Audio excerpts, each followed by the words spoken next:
నమస్తే మిత్రులారా, నేను జర్నలిస్ట్ రమేష్ని. ముఖ్యమంత్రి రేవంత్ రెడ్డి గారి యొక్క బాగోతాలని మొత్తం బయటపెట్టిండు మాజీ మంత్రి ఎర్రబెల్లి దయాకర్ రావు గారు. ఇన్ని రోజులుగా ప్రజలే రేవంత్ రెడ్డి గారిని తిట్టడం మనం చూసాం.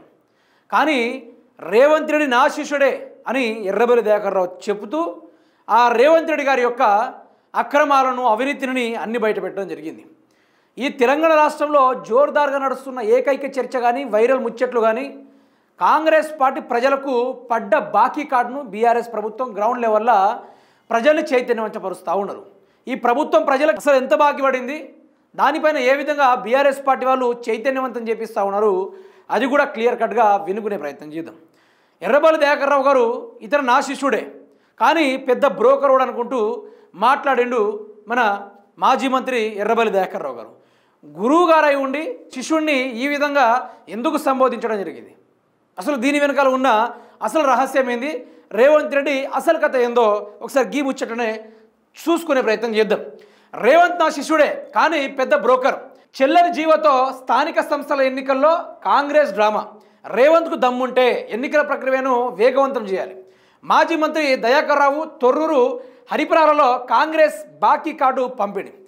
ఇక రేవంత్ రెడ్డి గారి యొక్క బాగోతాలను చూసుకుంటే, సీఎం రేవంత్ రెడ్డి నా శిష్యుడే, కానీ బ్రోకర్ రాజకీయాలు చేస్తున్నాడు, పెద్ద దొంగ, ప్రజలను మోసం చేస్తూ అబద్ధాలతో కాలం నెట్టేస్తున్నాడు అని మాజీ మంత్రి ఎర్రబెల్లి దయాకర్ రావు ధ్వజమెత్తాడు. అక్రమంగా డబ్బులు వసూలు చేస్తుంటే నేను రేవంత్ను చాలాసార్లు హెచ్చరించిన, ఇలా ఉంటే నీ రాజకీయం నడవదని చెప్పిన. 3 సార్లు గెలిచినవాడు ముఖ్యమంత్రి అయ్యిండు, 7 సార్లు గెలిచిన నేను మీ ముందున్నానని పేర్కొన్నారు. శనివారం మహబూబాబాద్ జిల్లా తొర్రూరు మండలం హరిపురాల వెలికట్టె గ్రామంలో ఎంపీటీసీ క్లస్టర్ సమావేశాలు నిర్వహించారు. ముఖ్య అతిథిగా హాజరైన ఎర్రబెల్లి కాంగ్రెస్ బాకీ కార్డులను విడుదల చేసి రాష్ట్ర ప్రభుత్వ విధానాలపై విరుచుకుపడ్డారు. చట్టపరంగా చెల్లని జీవో తెచ్చి స్థానిక సంస్థల ఎన్నికలపై ప్రకటన చేయడం ద్వారా కాంగ్రెస్ ప్రభుత్వం ప్రజలను మోసం చేయాలని చూస్తుందని విమర్శించారు.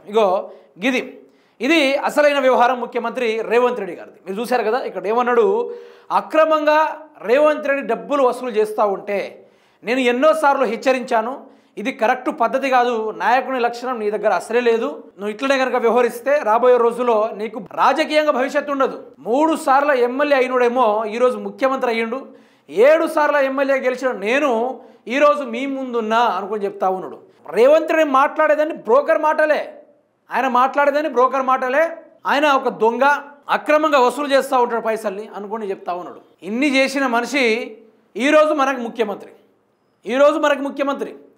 యాక్చువల్గా ఎవరైనా ఇతను దొంగ అంటేనే పొలిమేర దాటి కూడా లోపల రానియం. అట్లాంటిది అతను 50 లక్షలతోటి పట్టపక్క దొరికినా కూడా ఈరోజు తెలంగాణ రాష్ట్ర ప్రజలకు రేవంత్ రెడ్డి గురించి తెలియకనే అతనికి ఓటేశారు. ఓటేసినప్పటికే ఆయన ఈరోజు అధికారంలోకి ఎక్కి ప్రజల్ని ఆగమాగం చేస్తూ ఉన్నాడు, ప్రజల సమస్యలను పట్టించుకుంటలేడు. కోట్ల రూపాయలు ఈరోజు ప్రజలకే బాకీ పడ్డాడు ముఖ్యమంత్రి రేవంత్ రెడ్డి గారు. అదే బాకీ కార్డును చూపించుకుంటూ ఈరోజు ఎర్రబెల్లి దయాకర్ రావు గారు ఆయన యొక్క కథనాలను అన్ని బయటపెట్టడం జరిగింది. నా శిష్యుడే అని చెప్తా ఉన్నాడు. ఆయన శిష్యుడే, రేవంత్ రెడ్డి అనేటోడు ఎవరో కాదు, మాజీ మంత్రి ఎర్రబెల్లి దయాకర్ రావు గారి యొక్క శిష్యుడు రేవంత్ రెడ్డి గారట. ఆయన వైఖరి బాగోలేదు, ఆయన చేసే పనులు కూడా మంచిగా లేదు, అవన్నీ సరిగా చూడలేకనే అతని దగ్గర నుంచి దూరం వెలివేశాడు, రేవంత్ రెడ్డి దూరం వెలివేశాడు. ఈ విధంగా ఉంది రేవంత్ రెడ్డి కథ. అంటే అసలు కథ బయటపడినట్టే కదా, రేవంత్ రెడ్డి అసలు రంగేందో బయటపడింది కదా. దయచేసి ప్రజలు ఇప్పుడైనా మేలుకోవాలి. మనకు బాకీ పడ్డ కొన్ని వేల కోట్ల రూపాయలు ఎవరి జేబులు పోయినాయి ఒక్కడ ఆలోచించండి.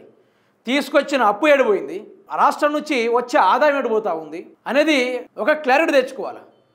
అందుకనే ఎర్రబెల్లి దయాకర్ రావు గారు అన్నారు ఏమని, రేవంత్ నా శిష్యుడే, కానీ పెద్ద బ్రోకరు, ఓ పెద్ద దొంగ, ఎన్నోసార్లు పైసలు వసూలు చేస్తుంటే నేనే హెచ్చరించిన, ఇది కరెక్ట్ పద్ధతి కాదు, రాజకీయ నాయకుని లక్షణమే కాదు.